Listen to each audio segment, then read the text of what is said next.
नमस्ते विद्यार्थी मित्रों।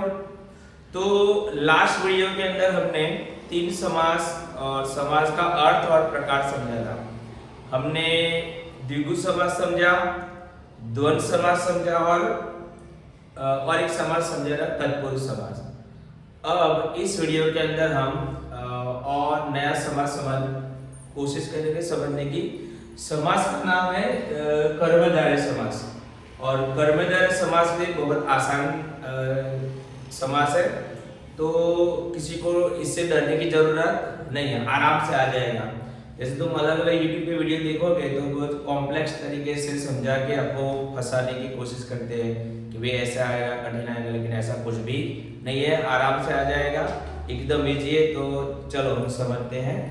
तो सबसे पहले मैं आपको इधर लिख देता हूँ उदाहरण, तो आप इसको समझो। सबसे पहले उदाहरण लिखता हूँ, बाद में आपको समझाता हूँ। पहला उदाहरण समझेंगे, जैसे कि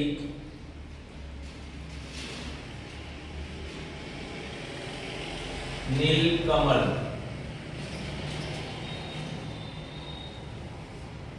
बराबर। दूसरा समझेंगे नीलाकाश।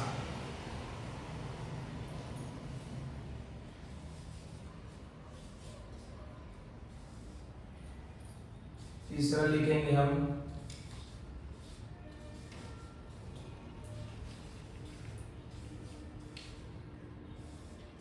चंद्रमुखी या चंद्रमुख, और लिखते हैं महाकवि। और एक एग्जाम्पल लिखते हैं चरण कमल।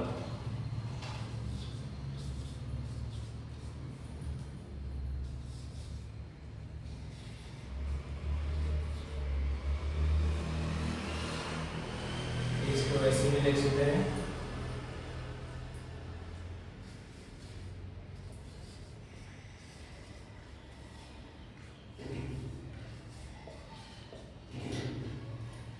पांच एग्जाम्पल समझते हैं तो उससे भी आपको आराम से समझ में आ जाएगा।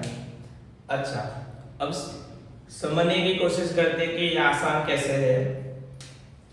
कि देखो, जैसे हम आगे के वीडियो में, हमने लास्ट वीडियो में देखा था कि उसके कुछ लक्षण समझ लेने के सबसे पहले, तो आपको आराम से समझ में आ जाएगा। जैसे देखो, कर्मधारय समास के अंदर ध्यान रखना है अपने को कि दो पद होते। कितने पद? दो। नील कमल, कितने पद हो गए? दो। नील आकाश, नीला आकाश, कितने पद हो गए? दो। चंद्रमुखी, तो चंद्र और मुख, कितने पद हो गए? दो पद। महाकवि, तो महान कवि, कितने पद हो गए? दो। चरण कमल, दो पद या कमल चरण, कितने पद हो गए? दो। बराबर। अब दो पद में ये अपने को ध्यान रखना है कि कौन सा पद क्या है। तो देखो, कर्मधारय समास के अंदर जो पहला पद होगा, पहला पद होगा विशेषण। बराबर। और दूसरा पद होगा विशेष्य।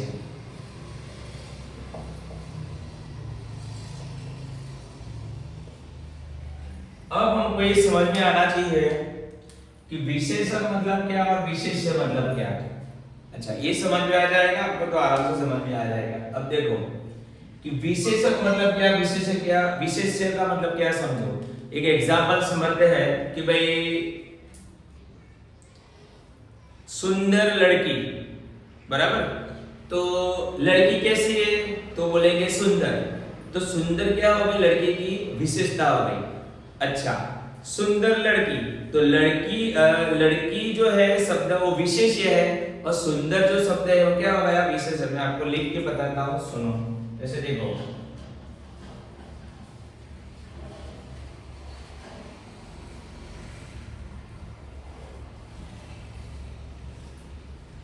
एक और लिखते हैं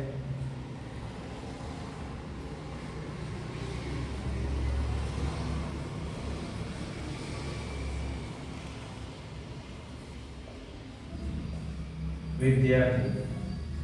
अब देखो, इधर आपको क्लियर समझ में आएगा। जैसे देखो, सुंदर लड़की, तो लड़की कैसी है? सुंदर। होशियार विद्यार्थी, तो विद्यार्थी कैसा है? होशियार। तो देखो ये पहला पद जो है ये है वो है विशेषण, और दूसरा पद जिसकी विशेषता बताई जा रही है उसको बोला जाएगा क्या? विशेष्य। बराबर। उसी प्रकार देखो लड़का कैसा, विद्यार्थी कैसा है? होशियार, तो होशियार उसकी क्या है? विशेषता है, और विद्यार्थी हो गया विशेष्य। क्या हो गया? विशेष्य। बराबर। ये आपको पता चल गया तो ये कर्मधारय समास आपको आराम से समझ में आ जाएगा। अब देखते हैं कैसे। इतना ही ध्यान रखना है और कुछ ध्यान रखना नहीं है। अब देखो हमको विग्रह करना आना चाहिए, विग्रह में अलग करना। जैसे नील कमल, तो अलग कैसे करेंगे? नीला कमल। कैसा कमल है? नीला, नीले कलर का कमल। अब देखो कि नीले कलर का कमल, तो कमल, कमल जो है वो कैसा है? कमल की विशेषता कौन बताता है? तो बोलेंगे नीला शब्द। बराबर। तो देखो पहला पद हो गया विशेषण, दूसरा पद हो गया विशेष्य। कमल की विशेषता बताता है कौन सा शब्द? नील कमल। दूसरा एक और शब्द है, जैसे देखो मैं बताऊं अच्छा इधर लिखा है देखो नीला आकाश, तो नीले कलर का आकाश। तो आकाश कैसा है? देखो इधर आकाश कैसा है? नीला।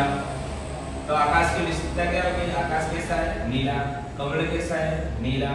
तो उसी प्रकार पहला पद विशेषण होगा, दूसरा पद विशेष्य है। कभी कभी कुछ समास के अंदर विशेषण पीछे भी आता है, विशेष्य पहले भी आता है, कभी कभी कुछ के अंदर आपको थोड़ा कंफ्यूज करने के लिए। अब देखो दूसरा एक है चंद्रमुख या चंद्रमुखी। तो चंद्र जैसा जिसका मुख है, तो मुख की विशेषता क्या है?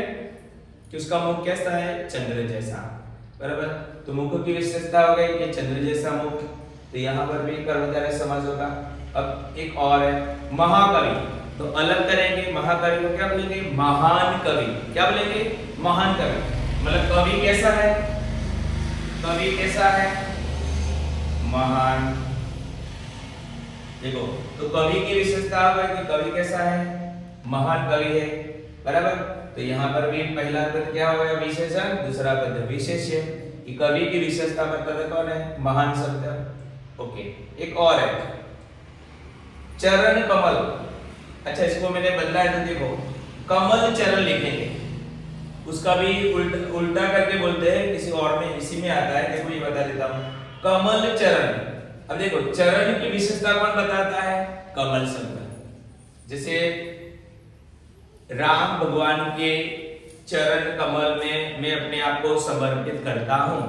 तो देखो कब चरण की विशेषता क्या हो गई? कि चरण कैसे? कमल के समान या कमल के जैसे। तो इसको ही कभी कभी लोग उल्टा कैसे पूछ लेते हैं, लेकिन इनका जवाब यही होता है। कौन सा? कर्मधारय समास। बराबर। तो देखो बिल्कुल आसान है, आपको ध्यान रखना है। जैसे पूछा जाता है आपको एग्जाम के अंदर, तो आपको देखना है कि पहला पद विशेषण, दूसरा पद विशेष्य है, तो कौन सा समास होगा? कर्मधारय समास होगा। थोड़ा आपको विग्रह करना आना चाहिए कि नील कमल, तो कमल कैसा है? बोले नीला। चलो विधि विशेषता बताई जा रही है, तो कौन सा समास होगा? कर्मधारय समास होगा। बराबर। तो ये बिल्कुल आसान कर्मधारय समास।